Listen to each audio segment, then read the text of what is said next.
এই ভিডিওটা হচ্ছে ১৬ তারিখ, অর্থাৎ সোজা রথযাত্রার দিন।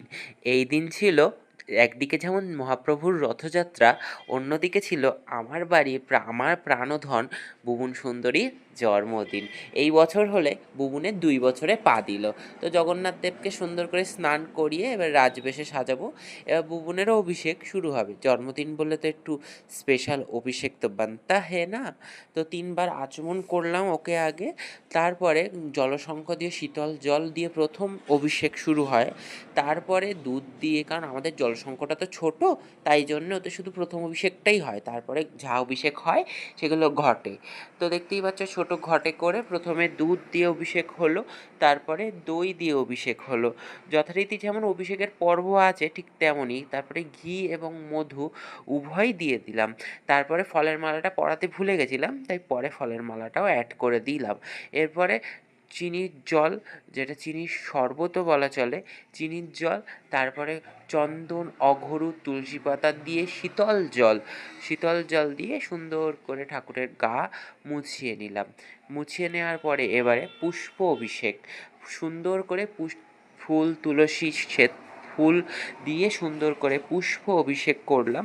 এবারে করার পরে সুন্দর করে আমাদের রাজবেশে রাজপুত্রকে তো সাজাতে হবে। এই পদ্মর মালাটা নিজের হাতে নিজের ভালোবাসা দিয়ে বুবুনের জন্য গেঁথেছি। পরে তোমাদের শৃঙ্গার রূপ দর্শন করাচ্ছি।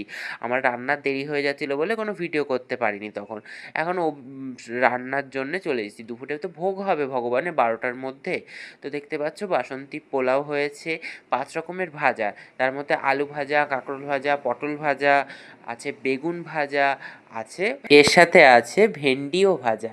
এই ৫ রকমের ভাজা হয়েছে। এর সাথে হয়েছে পনিরের তরকারি, আলুর দম, তার সাথে চাটনি, পাঁপড়, দই, মিষ্টি, পায়েস, ৫ রকমের ফল, ৫ রকম মিষ্টি, ৫ রকম খাবার, কেক।